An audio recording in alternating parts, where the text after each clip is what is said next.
Bonsoir à tous et bienvenue sur la chaîne Littérairement Bon. Je m'appelle Catherine et je vous parle en direct de la Bibliothèque municipale de Sainte-Julie. Ce soir, nous avons le privilège de recevoir l'actrice, chanteuse et autrice, Madame Louise Portal. Bonsoir, Madame Portal. Bonsoir, Catherine. Merci beaucoup d'avoir accepté notre invitation. Parler des mots, hein. Moi, quand je suis dans les mots, je suis toujours sur mon X. Magnifique, c'est magnifique à entendre.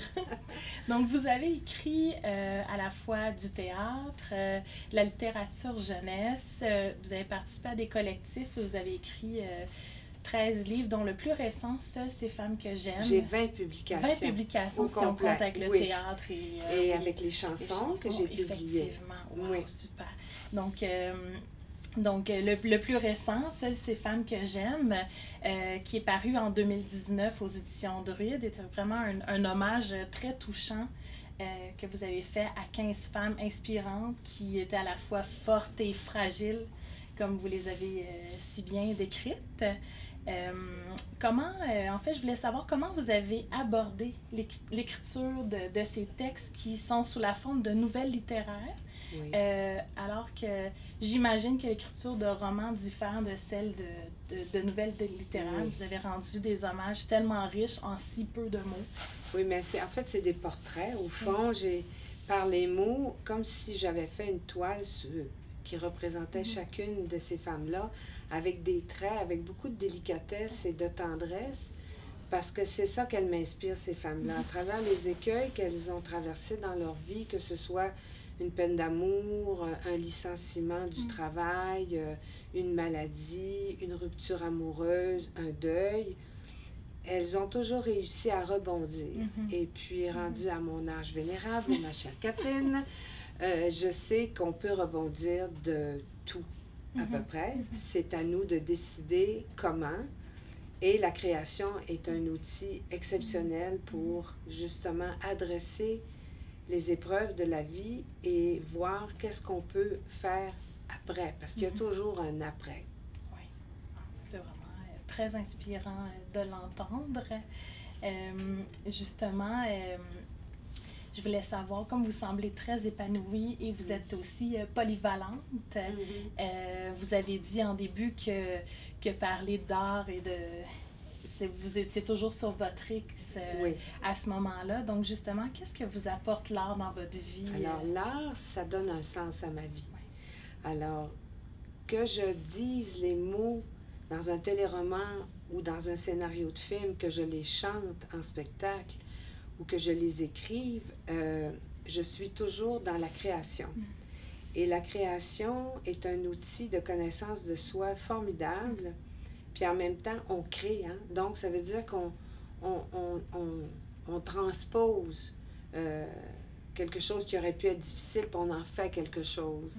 Alors, moi, la création a donné un sens à ma vie parce que je pense que si j'avais pas, dès mon adolescence, fait du théâtre amateur avec mes camarades, à l'époque, c'était Rémi Girard, Marie Tifo au Saguenay, Guy Corneau, je ne sais pas si j'aurais eu la même vie puis le même destin. C'est pour ça que des fois, je me désole de voir les coupures au niveau de l'éducation, qu'on met beaucoup d'emphase sur le sport, ce qui est important, puis on néglige un peu la présence de la création et de l'art dans les écoles.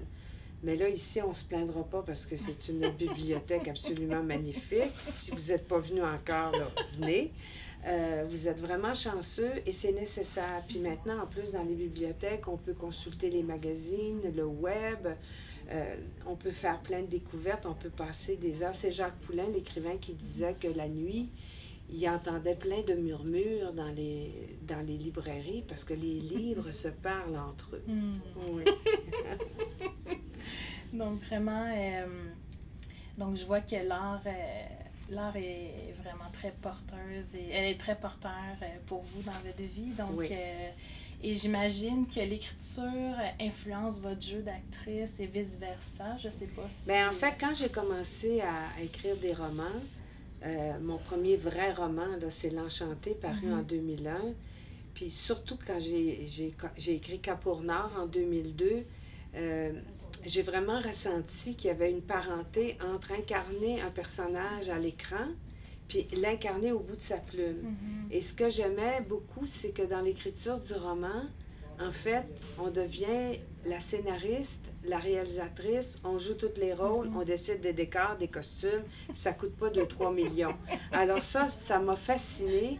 Puis je me suis dit, je suis arrivée quand même à ma carrière littéraire sur le tard, vraiment à 51 ans. Moi, j'avais publié 2-3 choses avant ça, mais plus jeune, mais j'ai vraiment commencé ma carrière littéraire à 51 ans.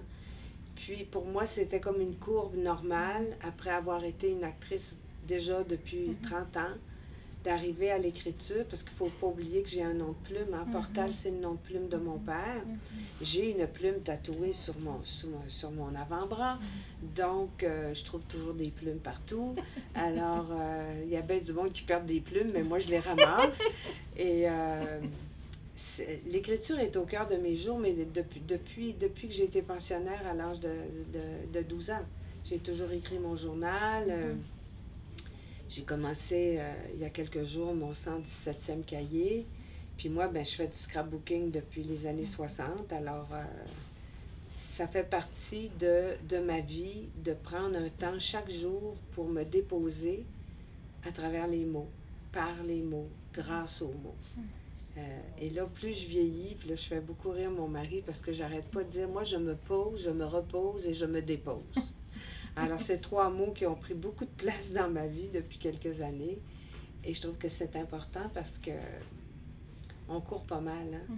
Puis les temps sont pas si faciles que ça, même si on vit dans une extrême abondance. Mais justement, il faut se rapatrier un peu dans plus de simplicité. Alors, c'est dans ce sens-là que j'aime vieillir parce que le métier d'écrivaine, je préfère le mot écrivaine à autrice, le métier d'écrivaine est une très belle façon pour moi de vieillir. Même si je tourne encore beaucoup, relativement beaucoup, parce qu'il y a moins de personnages qui ont 65 ans et plus, je tourne juste assez pour y prendre mon plaisir, ma joie, retrouver les camarades, mais j'aime beaucoup la solitude que permet l'écriture. Puis en même temps, bien, quand on va porter nos mots, comme je viens à votre bibliothèque, je fais les salons du livre, je suis quand même pas mal active dans le milieu littéraire avec les conférences, dans toutes sortes de milieux. Ben, ça comble mon horaire suffisamment pour me laisser du temps quand même pour vivre et aimer. Vous avez parlé justement du temps pour être seule. Et ce que j'ai retenu vraiment de Seules ces femmes que j'aime, j'ai retenu aussi que on n'est jamais complètement seul quand on est en harmonie avec soi-même. Voilà. Et ça m'a vraiment grandement inspiré cette lecture. Ça m'a touchée, ça m'a même donné le goût d'écrire des hommages quand les gens sont vivants aussi. Là. Donc, oui, je voulais que le ton que je voulais donner à ce livre-là, puis c'est venu naturellement, c'était un ton plein d'affection, de tendresse et d'espérance. Parce qu'il y a une différence entre la solitude choisie et assumée et l'isolement. Là, il n'y a pas question du tout d'isolement. Il n'y a pas un seul portrait qui est négatif. Au contraire, même Maïté endeuillée, on voit que la suite de ses... Elle a eu 3 deuils en plus d'époux. Elle va finir par créer quelque chose à partir de ça. Donc, c'est toujours possible d'aller vers autre chose. Mais on doit s'arrêter parfois en chemin, rentrer en soi-même, puis regarder, puis dire « OK, je m'en vais là ». Absolument. Alors, je vous remercie grandement pour cette rencontre très inspirante. Si vous voulez lire d'autres livres de Madame Portal, je vous invite à venir nous visiter à la bibliothèque. Également, je vous invite à vous abonner à notre chaîne pour voir d'autres suggestions de lecture. Et sur ce, bonne découverte littéraire. Merci beaucoup, Madame Portal. Merci, Catherine. Merci.